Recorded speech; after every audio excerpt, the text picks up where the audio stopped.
Welcome students. या व्हिडिओमध्ये आपण DML कमांड्स पाहणार आहोत. म्हणजे SQLचा स्ट्रक्चर्ड क्वेरी लँग्वेजचा दुसरा पार्ट. आधीच्या लेक्चरमध्ये आपण DDL कमांड्स पाहिल्या होत्या. ओके, आता ह्या लेक्चरमध्ये DML कमांड्स डीपमध्ये पाहू. DML म्हणजे काय? Data manipulation language. DML statements are used for managing data within the database. DML commands कशासाठी यूज करतो आपण?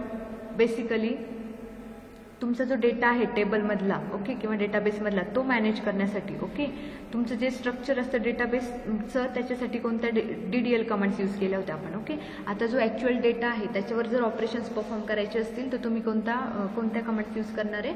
DML commands. Okay, second point is DML commands are not auto-committed. It means changes are not permanent to database. They can be rolled back. Okay, DDL commands कशा होत्या? Auto-committed होत्या. These commands are not auto-committed. म्हणजे काय? आपण ह्या commands जेव्हा perform करतो त्याच्यानंतर ना आपल्याला एक्सप्लिसिटली किंवा कमांड सेव्हची कमांड परफॉर्म करावी लागते. ओके, तरच ते काय होतात? परमनंटली सेव्ह होतात. अदरवाईज जे काही चेंजेस असतात ह्या DML कमांड्सचे ते काय असतात? टेम्पररी असतात. ओके, तर म्हणून त्यांनी काय म्हटलंय? DML commands are not auto committed. ते काय असतात? ऑटो कमिटेड नसतात. ओके, म्हणजे ऑटो सेव्ह नसतं. आणि they can be roll back. म्हणजे काय? आपण अनडू ऑपरेशन परफॉर्म करू शकतो. ओके, रोल बॅक म्हणजे काय? अनडू. आपण मी जर DML कमांड एखादी परफॉर्म केली आणि त्याने त्या कमांडमुळे एक चेंज परफॉर्म झाला आहे डेटाबेसमध्ये आणि मला सपोज तो चेंज नको आहे, तर मी काय करणार? रोल बॅक कमांड काय करणार? परफॉर्म करणार. त्याने काय होणार आहे? अनडूचं ऑपरेशन तुमचं परफॉर्म होतं. ओके, हे ॲटोमॅटिकली सेव्ह होत नाही. आपल्याला सेव्हची कमांड परफॉर्म करावी लागते, म्हणजे कमिट कमांड. Okay, next. आता इथे DMLच्या लँग्वेजमध्ये कोणत्या कोणत्या कमांड्स येतात ते दिलेलं आहे. Okay, so DML commands are, first one is insert, second one is update, third one delete and fourth one is merge. Okay, insert command, first insert कमांडचा यूज काय? To insert a new row. Okay, एखादा आपण table create केला आणि त्याच्यामध्ये तुम्हाला data काय करायचा आहे? फिलअप करायचा आहे, इन्सर्ट करायचं आहे, तर तुम्ही कोणती कमांड यूज करता? इन्सर्ट कमांड यूज करता. आणि इन्सर्ट कमांड कसा डेटा फिलअप करते? Row wise. Okay, so use of insert command is to insert a new row. Second one is update command, to update existing row. Suppose तुम्हाला एखादा रोच्या डेटामध्ये change करायचं आहे, एखादा टेबलच्या डेटामध्ये चेंज करायचं आहे. ओके, तर कोणतं तुम्ही कमांड यूज करताय? Update command. Third one is delete, to delete a row. Delete command कशासाठी यूज करतो आपण? पर्टिक्युलर एखादी रो असेल टेबलमध्ये, ती डिलीट करायची असेल तर तुम्ही कोणती कमांड यूज करता?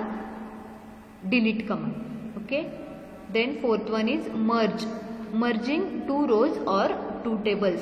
सपोज तुम्हाला मर्ज कमांड कशासाठी यूज करतात? तुम्हाला दोन रोज किंवा दोन टेबल्स एकत्र करायचे, मर्ज करायचे, तर तुम्ही कोणतं कमांड यूज करणार आहे?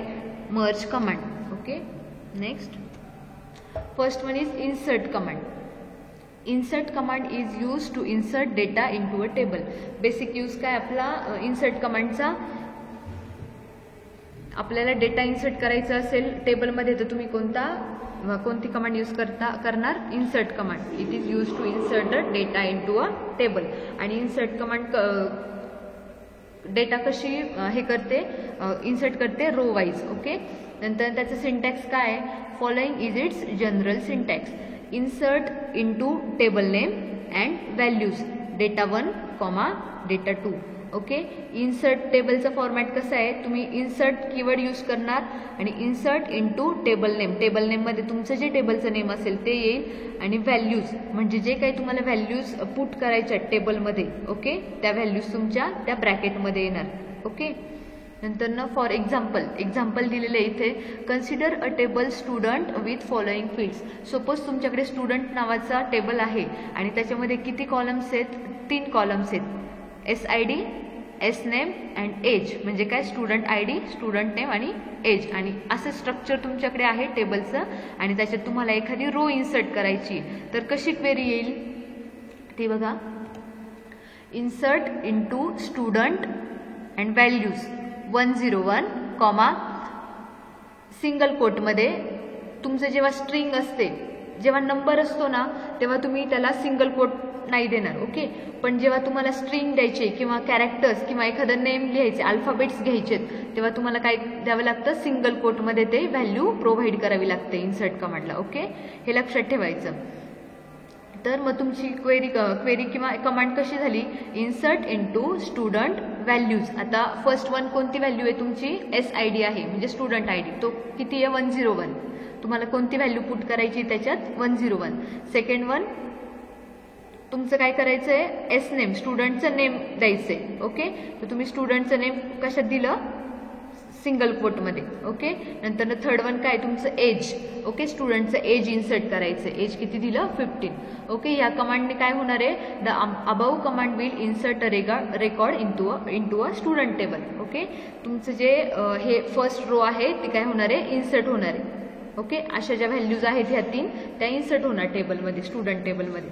Okay, next update command. Update command is use to update a row of a table.